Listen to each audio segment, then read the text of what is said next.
Hi viewers, welcome to touch videos. ఇప్పటి వరకు call గర్ల్స్ని చూస్తుంటాం. అంటే సెక్స్ వర్కర్గా పనిచేస్తూ ట్రాన్స్జెండర్స్ ఎలా డబ్బులు సంపాదిస్తామో చూస్తుంటాం. ప్రస్తుతం హైదరాబాద్లో కాల్ బాయ్స్ అనే సంస్కృతి ట్రెండ్ అవుతుంది. ఆ సంస్కృతి ఇక్కడ ఎలా వచ్చింది ఏంటనేది మన దగ్గర ఉన్న కాల్ బాయ్ని అడిగి మహేష్ని అడిగి తెలుసుకుందాం. హాయ్ మహేష్. హాయ్ అన్న. మహేష్, ఇప్పుడు నీ లైఫ్ స్టైల్ ఎలా ఉంది? పర్లేదన్న, బాగానే ఉంది, నడుస్తుంది అట్లా. మహేష్, ఇప్పుడు కాల్ బాయ్గా చేస్తున్నావు కదా, ఆ కాల్ బాయ్ అంటే ఏంటి అసలు? కాల్ బాయ్ అంటే ఏంటంటే అన్న, ఇప్పుడు కొంతమంది కాల్ గర్ల్స్ ఉన్నారు కదా, కొంతమంది అబ్బాయిలు ఎవరైతే ఉన్నారో వాళ్ళు కాల్ గర్ల్స్ ఎలా అయితే పిలిపించుకుంటారో, కొంతమంది లేడీస్ అంటే ఈవెన్ పెళ్ళైన వాళ్ళు కావచ్చు, కాని వాళ్ళు కూడా మన అబ్బాయిలు అంటే వాళ్ళ లైంగికంగా ఉన్నది ఉంటుంది కదా, అది మొత్తం తీర్చుకోవడానికి కాల్ బాయ్స్ మాకు ఒక యాప్ ఉంటుంది అన్న. యాప్ లో మమ్మల్ని రిజిస్టర్ చేసుకొని మమ్మల్ని పిలిపించుకుంటారు అన్నట్టు. హైదరాబాద్ లో ఇది కొంచెం నడుస్తూ ఉంది అట్లా. మమ్మల్ని పిలిపించుకొని వాళ్ళ మొత్తం ఏమేమి చేసుకోవాలో మొత్తం చేసుకొని వదిలేస్తారు. మాకు దానికి ఎంత అమౌంట్ అని ఉంటుందో ఆ అమౌంట్ ఇచ్చేస్తారు. ఓకే మహేష్, ఇప్పుడు కాల్ బాయ్ చేస్తున్నావు కరెక్టే. కాల్ బాయ్ చేయక ముందు నీ ఫ్యామిలీ బ్యాక్గ్రౌండ్ ఏంది, అసలు నువ్వు ఏం చేసేటోడి? అంటే అన్న, నాది ఒక చిన్న మిడిల్ క్లాస్ ఫ్యామిలీ అన్న. నాకు నాన్న లేరు, మా అమ్మ ఒక్కతే ఉంటుండే. నాకు 2 చెల్లెలు ఉన్నారు. నేను రీసెంట్ గా ఒక 2 years బ్యాక్ దీంట్లో జాయిన్ అయినా. దీంట్లో జాయిన్ అయినాక నాకు 2 చెల్లెలు ఉన్నారు. వాళ్ళిద్దరికి పెళ్లిళ్ళు కూడా చేశాను. నేను ఎంబీఏ చదివాను. ఎంబీఏ చేసావు? ఎంబీఏ చేసి ఈ వృత్తిని ఎంచుకోవడానికి కారణం ఏంటి మరి? ఎంబీఏ చేసి వృత్తిని ఎంచుకోవడం అంటే అన్న, నేను ఎంబీఏ చేసా కదా, మా ఫ్రెండ్ ఒక అతను ఉన్నారు, ఆ పేరు చెప్పను, మా ఫ్రెండ్ ఉన్నారు. అతను 10th class వరకు చదివారు. ఈవెన్ నాకంటే ముందు హైదరాబాద్ వచ్చిండు. ఈ జాబ్ చేసుకుంటా ఇయర్లీ ఒక 1 to 2 lakhs ఇస్తారు మనోడు, అట్లా తీసేవాడు. నేను జస్ట్ మొత్తం మీద monthly per month 1 to 2 lakhs ఇస్తాడు. నేను మొత్తం మీద నెల మొత్తం చేసినా కూడా 10,000 వస్తాయి అన్న. ఆ 10,000తో నాకు అసలు ఇల్లు ఎటు గడవదన్న. ఇప్పుడు నాకు ఇంట్లో ఎంతో కొంత సంపాదించా, నేను ఒక్కనే. సో నా ఒక్కడికి ఇల్లు గడవదు. మా ఫ్రెండ్ వాడు నాకు కలిసినప్పుడు చెప్పిండు ఇట్లుంటుంది అని. ఇట్లా కాల్ బాయ్స్ ఉంటుంది, దాని ద్వారా కొంచెం బెనిఫిట్ అనేది ఉంటుంది, ఇన్కమ్ కూడా మంచిగా వస్తుంది అదని చెప్తే నేను కూడా దీంట్లోకి దిగడం అనేది జరిగిందన్న. అట్లా కాల్ బాయ్ అనేది మీ ఫ్రెండ్ ద్వారా అప్రోచ్ అయ్యాను? అవునన్న, మా ఫ్రెండ్ యాప్స్ ఏమైనా ఉంటాయా? యాప్ ఉంటుంది అన్న, మాకు ఆన్లైన్ లోనే మొత్తం మాకు ఉంటుంది. రిక్వెస్ట్ ఆన్లైన్ లో రిక్వెస్ట్ పెట్టుకుంటే మేము అక్కడ చేయడం అనేది ఉంటుంది. ఓకే మహేష్, ఇప్పుడు నువ్వు కాల్ బాయ్ చేస్తున్నావు, డబ్బుల కోసం వచ్చినావు అంటున్నావు. మరి మీ ఫ్యామిలీ వాళ్ళకి తెలుసా అసలు? తెలియదన్న. ఎవరైనా ఎందుకు ఒప్పుకుంటారన్న ఇట్లాంటి జాబ్ ని? నేను ఇట్లా చేస్తున్నా అంటే మా ఇంట్లో అస్సలు ఒప్పుకోరన్న. మా ఇంట్లో తెలియదు, ఈవెన్ ఇప్పటికి కూడా తెలియదు. మంత్లీ ఎంత పంపిస్తావు ఇంటికి? మంత్లీ 1 lakh పంపిస్తాను. ఇప్పుడు నువ్వు 1 lakh పంపిస్తున్నప్పుడు ఏ జాబ్ చేస్తున్నావు, ఏంటి ఇంత డబ్బులు పంపిస్తున్నావు? నేను ఒక కంపెనీలో చేస్తున్నా అని చెప్తా అన్న ఇంట్లో. ఎందుకంటే నేను ఇట్లా చేస్తానంటే ఏ ఫ్యామిలీ అయినా యాక్సెప్ట్ చేయరు కదా. సో నేను ఒక జాబ్ చేస్తున్నా అంటున్నా, అది జాబ్ ఏంటి అని వాళ్ళకి కూడా తెలియదు. ఒకవేళ నేను పెద్ద కంపెనీ పేరు చెప్పినా కూడా వాళ్ళకి తెలియదు కాబట్టి యాక్సెప్ట్ చేస్తారు, జాబే చేస్తున్నారు అనుకుంటారు. తెలిస్తే పరిస్థితి ఏంటి? తెలిస్తే అనే దాకైతే నేను వెళ్ళలేదన్న. తెలియకూడదు అనుకుంటున్నా, తెలియకుండా చేస్తున్నా అనుకుంటున్నా. ఇప్పుడు మా టచ్ స్టూడియో ద్వారా నువ్వు ఇంటర్వ్యూ ఇస్తున్నావు కదా, ఇంటర్వ్యూ ఇస్తే మీ వాళ్ళకి తెలిస్తే ఏంటి పరిస్థితి? తెలిస్తే అంటే మనం చేసేదేం లేదన్న. మనకైతే నాకు తెలిసినంత వరకే తెలియకూడదు అనుకుంటున్నా. ఒకవేళ తెలియాల్సి వచ్చింది అంటే నేను అప్పుడు ఎక్కడి దాకా వెళ్ళాల్సి ఉంటుంది. నేనైతే తెలియకూడదు అనుకుంటున్నా, తెలియనివ్వను మాక్సిమం. తెలిసినా కూడా నా ఫ్యామిలీ నన్ను యాక్సెప్ట్ చేస్తారు, ఎందుకంటే నేనేం తప్పు చేయట్లేదు కదా. నా ఫ్యామిలీ కోసం నేను స్ట్రగుల్ అవుతున్నా. ఓకే మహేష్, ఇప్పుడు మీరు ఎలా బుక్ చేసుకుంటారు వాళ్ళని? ఎవరైనా బుక్ చేసుకుంటారు తెలుసా? ఎవరెవరు అంటే అన్న, మాకు ఇప్పుడు యాప్ ఉంటుంది కదా, యాప్ లోనే ముందర బుక్ చేసుకుంటుండే. కొంతమంది అఫీషియల్స్ ఉంటారు కదా, కొంతమంది అంటే సొసైటీలో పేరున్న వ్యక్తులు కొంతమంది, వాళ్ళు అయితేంది, ప్లస్ వాళ్ళ హస్బెండ్ ఎక్కడో ఉంటే వాళ్ళు ఇక్కడ ఉంటారు కదా, అంటే సెక్సువల్ గా అనేది కలవడం కుదరదు కదా వాళ్ళకి, వాళ్ళు కొంతమంది, ప్లస్ అంటే ఏజ్ తో సంబంధం లేదు దీనికి 18 నుంచి 60 వరకు ఎవరైనా బుక్ చేసుకుంటారు. ఒక ప్లేస్ ని బట్టి వాళ్ళు చెప్తారు, మమ్మల్ని బుక్ చేసుకుంటారు. అక్కడికి రమ్మంటే మేము అక్కడికి వెళ్ళడం చేయడం అనేది జరుగుతుంది. ఇప్పుడు వాళ్ళ డీటెయిల్స్ ఏమన్నా మీకు తెలిసే అవకాశం ఉందా? అట్లాంటిది ఏమి ఉండదు అన్న. మాదైనా వాళ్ళదైనా ఏం తెలియదు, మాకు తెలియదు, మా డీటెయిల్స్ వాళ్ళకి కూడా తెలియదు. మా అన్ని యాప్ లో చాలా సీక్రెట్ గా ఉంటాయి. ఇప్పుడు మీ డీటెయిల్స్ కానీ మీ కస్టమర్ డీటెయిల్స్ కానీ తెలుసుకునే అవకాశం వస్తే ఏం జరుగుతుంది? అట్లాంటిది జరగదన్న, అట్లాంటిది ఏమి జరగదు. ఒకవేళ ఈవెన్ మాదేమన్నా అంటే మేము అక్కడ ఏమైనా తప్పు చేసినా, మా ఫ్యామిలీ డీటెయిల్స్ షేర్ చేసుకుని అట్లా ఏమైనా జరిగితే ఈవెన్ ఒక 10 to 15 minutes లో మా ఐడి బ్లాక్ అయిపోతుంది, మాకు జాబ్ వెళ్ళిపోతుంది, ఇంకా మాకు జాబ్ ఉండదు. మళ్ళీ మేము చేయడానికి కూడా ఛాన్స్ అనేది ఉండదు, ఆటోమేటిక్ గా తీసేస్తారు, టర్మినేషన్ ఇచ్చేస్తారు మాకు. ఓకే మహేష్, ప్రస్తుతానికి అయితే ఓకే. ఇప్పుడు మీరు కాల్ బాయ్స్ గా చేస్తున్నారు కదా, మిమ్మల్ని బుక్ చేసిన మహిళ మీలో క్వాలిటీస్ ఏమైనా చూస్తారన్న. అంటే వాళ్ళకి కొన్ని ఉంటాయి కదా ఫ్యాంటసీ. మా ఫేస్ అనేది, ముఖం చూస్తారు, పర్సనాలిటీ అనేది, 6 pack ఉండాలి, కొంతమందికి హైట్ ఉండాలి, వెయిట్ ఉండాలి, వాడు ఎంతసేపు చేయగలడు అంటే కొంతమందికి ఉంటుంది, వాడు 1 hour చేయాలి, 45 minutes చేయాలి, 2 hours చేయగలరా? 1 hour చేయగలరా అంటే చేయలేరన్న. పర్సన్ సాధ్యం కాదన్న, కంపల్సరీ సాధ్యం. కానీ కొంతమంది ఉంటారు, కొంతమంది ఎట్లా అంటే మాకు చేయాల్సిందే, అంటే నేను బుక్ చేసుకుంది అందుకనే, ఇప్పుడు చేయకుండా ఎందుకు చేయవు, అనే కాన్సెప్ట్ లో మమ్మల్ని ఒక ఇదిగా టార్చర్ చేస్తారు. పెడతారు. మేము ఒక టాబ్లెట్స్ అని అవన్నీ మేము ఎంత వేసుకున్నా కూడా మాకు వీలైనంత వరకు చేయడానికి చేస్తామన్న. ప్లస్ ఇంకా వాళ్ళు ఎట్లా అంటే దాన్ని వాళ్ళ సాటిస్ఫై అయ్యేదాకా మనల్ని వదలరు. అది గంటే కావచ్చు, గంటం బావే కావచ్చు, ఇంకెంతసేపు అన్నా కావచ్చు. మన ఓపిక లేదు అన్నా కూడా వాళ్ళు మనల్ని వదలరు. మరి మీరు ఇంత టార్చర్ అనుభవిస్తూ చేయడం అవసరం ఈ వృత్తిని? తప్పదన్న. మరి నా ఫ్యామిలీ సిచ్యువేషన్స్ ప్రకారం నాకు ఇప్పుడు నన్ను సాటిస్ఫై చేసే అమౌంట్ నాకు వస్తున్నాయి. సో నేను ఆ అమౌంట్ కోసమైనా నేను చేయాల్సి వస్తుంది. నా ఇన్కమ్ అనేది వస్తుంది కదా, నాకు ఇన్కమ్ ఇంపార్టెంట్ కదా అన్న. ఇప్పుడు అట్లా దానివల్ల నేను చేయడం అనేది జరుగుతుంది. ఓకే మహేష్, ఇప్పుడు టార్చర్ పెడుతున్నా అంటారు కదా, అందుకని అడుగుతున్నా నేను. టార్చర్ పెడితే ఇప్పుడు ప్రస్తుతం మనం ఇప్పటిదాకా విన్నది ఏంటంటే అబ్బాయిలు టార్చర్ పెట్టాలని టీవీలో కానీ వీటిలో కానీ చూసాం. కానీ ఫస్ట్ టైం ఇప్పుడు అబ్బాయిల్ని అమ్మాయి టార్చర్ పెడతారు. ఎలా టార్చర్ పెడతారు? అవన్నీ చెప్పుకోలేమన్నా. అదంటే ఎట్లుంటది అంటే వాళ్ళ టార్చరు అట్లా మనం చెప్పకూడదు. నేను ఆ రేంజ్ లో పెడతారు. ఆ టార్చర్ అంటే దీనికి పెడతారు అని ఏముండదు. ఇట్లా చేయాల్సిందే. వాళ్ళు మేము చెప్పుకోలేనివి కూడా చాలా చేయించుకుంటారు.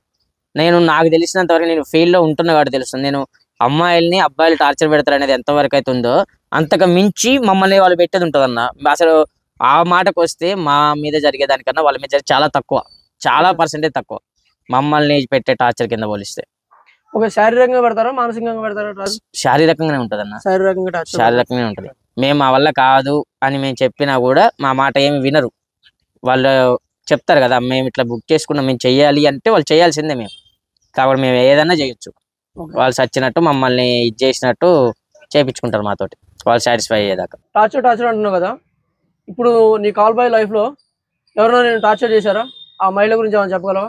ఉన్నారన్న, ఒక పర్సన్ ఉన్నారు. కానీ ఆమె గురించి నేను చెప్పొచ్చో చెప్పకూడదో తెలియదు. కానీ ఇప్పుడు మీరు అడుగుతున్నారు కాబట్టి మీకోసం చెప్పాల్సి వస్తుంది.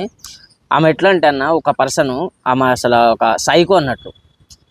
ఆడోళ్ళలో ఉన్న వాళ్ళలో ఆమె టాప్ మోడల్ ఆ రేంజ్ లో ఉంటారు. ఆమె పెళ్ళి అయింది, ఆమె మ్యారేజ్. మాకు తెలియదు అన్న. మాకు అంటే వాళ్ళు బుక్ చేసుకున్నారు, మేము పోయినాం కదా అంతే. అయితే అక్కడ వాళ్ళు ఎట్లా అంటే ఆమెకు ఆల్రెడీ మ్యారీడ్ అయింది. ఆమె చేసే దీనికి వాళ్ళ హస్బెండ్ ఒక 1 month కూడా కరెక్ట్ ఆమెతోటి సంసారం చేయకుండా వెళ్ళిపోయిండు. ఆయన వేరే దగ్గరికి వెళ్ళిపోయిండు, ఆమెను వదిలేసి వెళ్ళిపోయిండు. 1 month కూడా తట్టుకోలేకపోయిండు ఆయన. అంటే ఆ రేంజ్ లో ఆమె సైకోయిజం అనేది బాగా ఉంటది అన్నట్టు. అట్లా నన్ను ఒకసారి బుక్ చేసుకుంది. నన్ను బుక్ చేసుకుంటే నాకు తెలియదు కదా, నాకు మామూలు బుక్ చేసుకుంటారు, మనం అందరి లెక్కనే పోతాం కదా. అట్లనే నేను పోతే అప్పుడు చెప్పింది ఇట్లా అయింది అని చెప్పి, ఇట్లా 1 month లోనే మా హస్బెండ్ పోయారు అని. అయిపోతే నేను మామూలు అనుకునే పోయినా. అయితే తను చేసిన ఒక ఇది వల్ల నాకు చాలా అంటే చాలా అయిందన్న. ఏం జరిగిందంటే అన్న, నేను చెప్పకూడదు కానీ నేను చెప్తున్నా. అంటే ఎట్లా అంటే నా ప్రైవేట్ పార్ట్ అనేది ఉంటుంది కదా, దాన్ని చూపి అని అడిగిందన్న. సరే కదా అని చెప్పేసి, అంటే ఇక్కడ ప్రాబ్లం లేదు కదా, మనం వచ్చింది కూడా ఆ పని మీద అనే కాన్సెప్ట్లో నేను చూపిస్తే చిన్నగా అట్లా అని చెప్పేసి దాన్ని కొరికేసింది. అంటే కొరికేయడం అంటే అసలు ఇక మరి ఇబ్బంది. కొరికేయడం అంటే మామూలుగా కాదన్న. ఒక 5 కుట్లు పడ్డాయి నాకు. ఒక 2-3 months నేను లేవలే, పూర్తి బెడ్ రెస్ట్ అయిపోయినా. ఆ బెడ్ రెస్ట్ అనేది అసలు ఇక కొంతమంది అయితే నన్ను ఇక వీడు సంసారానికి పనికిరాడు, వీడికి లేవాడు, వీడి ఇది అది అని కాన్సెప్ట్లో నా మీద చాలా వచ్చినాయి. కానీ ఆ దేవుడి దయ వల్ల అనుకోవచ్చు, నన్ను కొంతవరకు అయితే మంచిగానే ఉన్నా. డాక్టర్లు కూడా నన్ను చాలా వరకు కాపాడారు. ఇప్పుడు నేను మళ్ళీ నా జాబ్ అనేది జాయిన్ చేయడం జరిగింది. కానీ ఆవిడ పర్లేదన్న, ఇప్పుడు చాలా వరకు మంచిగా ఉన్నా. ఆవిడ సైకో అన్న చాలా. అట్లాంటి వాళ్ళు ఇంకెవరికి తగలకూడదు అనుకుంటున్నా. ఎందుకంటే నా ఒక్కడితో అయిపోయింది, ఇట్లతో అయిపోవాలి అని నేను అనుకుంటున్నా. ఇంకెవరికి తగలకూడదు అనుకుంటున్నా. ఇప్పుడు మళ్ళీ నువ్వు కాల్ బాయ్ రిజైన్ అయిన తర్వాత నిన్ను టార్చర్ చేసిన మహిళ మళ్ళీ బుక్ చేసుకుందన్న. 2-3 times చేసుకున్నా. అంటే నాకు తెలుస్తుంది కదా, తెలిసినాక అంటే అడ్రస్ వాళ్ళది చూపించదు, ఈ పర్సన్ అని చూపిస్తుంది. నేను వెళ్ళిపోయినాక వాళ్ళ ఇంటి దగ్గరికి వెళ్ళాక, వాళ్ళ ఇల్లు నాకు తెలుసు కదా, అంటే నేను ఆల్రెడీ కొంచెం ఇబ్బంది పడ్డా కదా ఇల్లు. ఆ ఇంటి దగ్గరికి వెళ్ళినాక ఆ కాల్ ఏదైతుందో నేను అక్కడ నుంచి అక్కడే క్యాన్సిల్ చేసుకొని వచ్చేసిన. 1-2 సార్లు అంతే జరిగిందన్న, క్యాన్సిల్ చేసుకొని వచ్చేసిన. ఎందుకంటే నేను ఆల్రెడీ పడి ఉన్నా కాబట్టి, నాకు తెలుసు కాబట్టి అది వద్దు అనే కాన్సెప్ట్ ఉన్నా. ఆమె డైలీ ప్రతి ఒక్క రోజు ఒకళ్ళని బుక్ చేసుకుంటుంది అన్న. మార్నింగ్ to 5 వరకు బుక్ చేసుకుంటుంది. 11 నుంచి 5 వరకు ఇంకా ఆమెకు అదే పని. అట్లా చెయ్యాలనే కాన్సెప్ట్ ఆమె బుక్ చేసుకుంటుంది.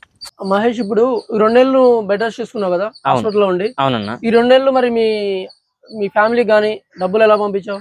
డబ్బులు అంటే అన్న, ఇది ఎట్లా అంటే మా ఫ్రెండ్స్ ఉన్నారు కదా, మా ఫ్రెండ్స్ నేను ఇట్లా హాస్పిటలైజ్ ఉన్నా కదా, హాస్పిటల్లో ఉన్నా, నా ప్రాబ్లం అర్థమైంది కదా. ప్రాబ్లం చూసి వాళ్ళే మా ఫ్రెండ్సే ఎంతో కొంతవరకు అమౌంట్ మా ఇంటికి పంపించేసారు. అంటే మా ఇంట్లో తెలియదు కదా, మా ఇంటికి అమౌంట్ పంపించేసారు.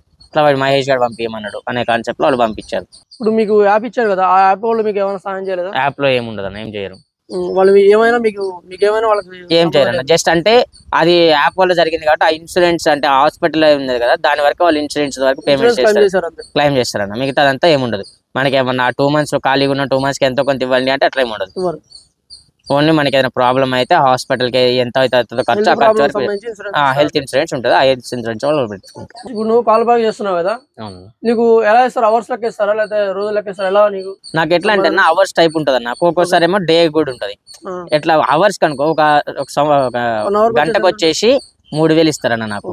లేదా అట్లా కాదు ఒక రోజంతా బుక్ చేసుకోవడానికి అంటే వాళ్ళకి ఆఫర్ కింద వచ్చేసి నన్ను 15,000కి ఇస్తారన్న. 15,000 రోజు అంటే ఉండాలన్న, తప్పదు కదా. అంటే నాన్ స్టాప్ వర్షం చేసుకుంటే బొమ్మని కాదు కానీ పోయినామంటే ఇప్పుడు కొంచెం సేపు రెస్ట్ అనేది ఉంటది కదా, ఒక 5 minutes అయిపోయిన తర్వాత ఒక 10 minutes బ్రేక్. రోజంతా నువ్వు ఇప్పుడు 10 minutes బ్రేక్ ఇచ్చుకొని రోజంతా చేసే అంత స్టామినా నీలో ఉందా? టాబ్లెట్స్ ఉంటాయన్న, టాబ్లెట్స్ వాడాలి. నీకు ఆరోగ్యం పాడవుతుంది అన్న, మరి తప్పదు కదా. ఇప్పుడు వాళ్ళు చెప్పేది కూడా అందుకని, వాళ్ళు బుక్ చేసుకున్నందుకు వాళ్ళు రోజంతా చెయ్యాలి అనే కాన్సెప్ట్ లోనే చెప్తారు. టాబ్లెట్స్ కూడా మాకు అనేది ఉంటది అంతా, ఇంకా అక్కడే ఉండాలి, మాకు వేరే ఆప్షన్ లేదు బయటకు వచ్చేది. ఇప్పుడు ఇంకోటి ఏంటంటే మహేష్, నాకు డౌట్, వాళ్ళని నువ్వు సాటిస్ఫై చేయాలా? కంపల్సరీ చేయకపోయినా పర్లేదా? సాటిస్ఫై చేయాలన్న. సాటిస్ఫై చేయకపోతే వాళ్ళు నన్ను అంటే వీడు ఏం చేయలేడు అనే కాన్సెప్ట్ నన్ను బ్లాక్ లిస్ట్ లో అనేది వాళ్ళు వేస్తారు. అంటే స్పామ్ కింద నన్ను పెట్టేస్తారు. నన్ను స్పామ్ కింద పెడితే ఇప్పుడు వాళ్ళు కాకపోయినా నెక్స్ట్ ఏమైనా కాల్స్ ఉన్నా కూడా అవి నా దాకా రాకుండా చేస్తారు అన్నట్టు. దానికి ఏమైనా మీకు రేటింగ్ ఏమైనా ఉంటుందా? ఉంటదన్న, ఖచ్చితంగా ఉంటది. ప్రతి దానికి 5 rating ఉంటదన్న. 5 rating ఉంటది. ఒకవేళ చేయని పక్షంలో రేటింగ్ పడిపోతుంది అన్న. రేటింగ్ పూర్తి రేటింగ్ ఎప్పుడైతే పడిపోతుందో నీకు ఇంకా కాల్స్ అనేది తగ్గిపోతాయి. నువ్వు డైలీ 10 calls చేసేటోడివి, ఒకవేళ నీ రేటింగ్ పడిపోతే డైలీ 2 or 3 calls, అది కూడా ఇక కొంతమంది ఉంటారు కదా కొన్ని అనేది ఇంకా అంత అవి కూడా ఉండకపోవచ్చు కూడా, ఇంకా రేటింగ్ పడిపోతా ఉంటాయి, అట్లా ఉంటది. ఒకవేళ మహేష్ ఇప్పుడు నీకు కాల్ వచ్చింది నీకు వెళ్ళాలి, కాల్ బాయ్కి వెళ్ళాలి నువ్వు, ఇప్పుడు ఆ పరిస్థితిలో నీకు జ్వరం వస్తుంది, అప్పుడు వెళ్ళాలా కంపల్సరీ? అట్లేం ఉండదు. అంటే మనం రీజన్ అనేది పెట్టుకోవచ్చు. మనకి రీజన్ ఒకవేళ యాక్సెప్టబుల్ అయితే వాళ్ళే మనకి చెప్తారు. ఫీవర్ అట్లాంటిది ఏమన్నా ఉన్నా కూడా ఒంట్లో అనేది కొంచెం హెవీగా ఉంది అనుకుంటే ఆగిపోవచ్చు. నాకు ఇంతవరకు అట్లాంటి ఏం కాలేదన్న. ఒక టైంలో వెళ్ళినా, కాకపోతే బండి మంచి కింద పడ్డా, అది యాక్సిడెంట్ అనేది నేను ఆల్రెడీ టికెట్ రైజ్ చేసా. టికెట్ రైజ్ చేస్తే వాళ్ళు చెప్పినాక చూపిస్తే నాకు అంటే మైనర్ అయితే నేను చిన్న దెబ్బలే తగిలినాయి.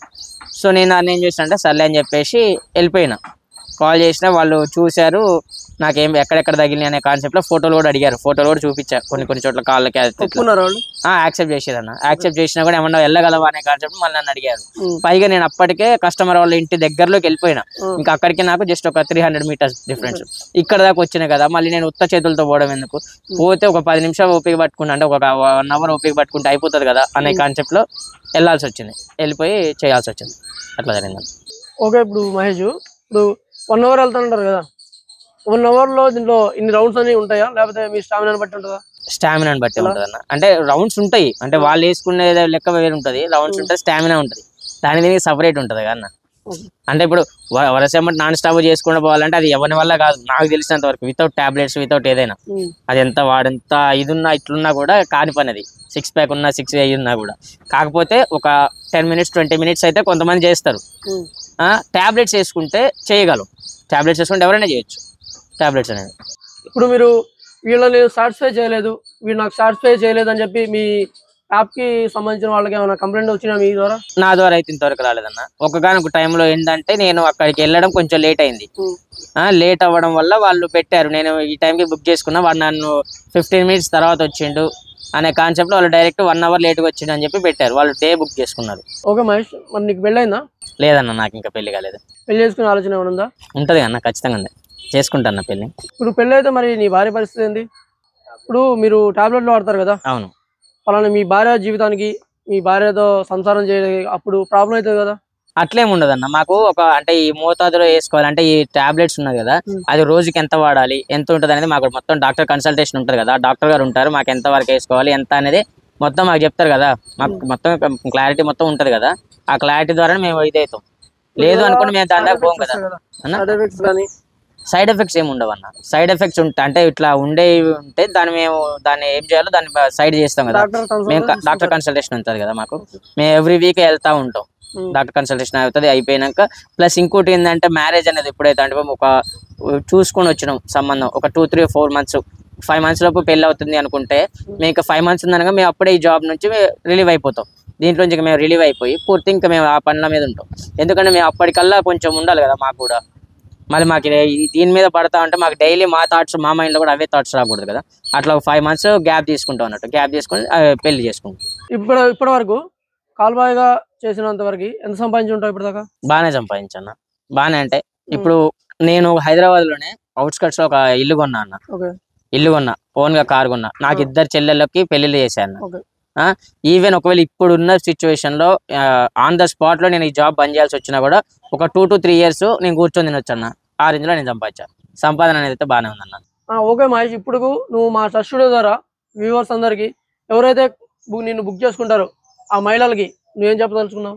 అంటే నన్ను అని కాదన్న, మా ఇప్పుడు నా కాల్ బాయ్స్ ఉన్నారు కదా, కాల్ బాయ్స్ అందరి తరపున నేను చెప్పగలిగేది ఏంటంటే ఎవరికైనా ఇప్పుడు బుక్ చేసుకుంటారు కదా, ఒక్కసారి మీరు బుక్ చేసుకుంటారు ఒక్కసారి ఆలోచించండి. మేము కూడా మనుషులమే అనే విషయం ఒకసారి మీరు ఆలోచించండి. మేము ఇప్పుడు వచ్చినప్పుడు మమ్మల్ని బుక్ చేసుకున్నాక మేము ఇంటి దగ్గరకు వచ్చినాక మీరు మా మీద చూపించే పైశాచికత్వాలు ఇట్లా ఏమైతున్నాయో అన్నీ కూడా మా మీద చూపించండి దయచేసి చెప్తాను. ఇది ఒక్కటి రిక్వెస్ట్గా పెట్టి చెప్తున్నాను.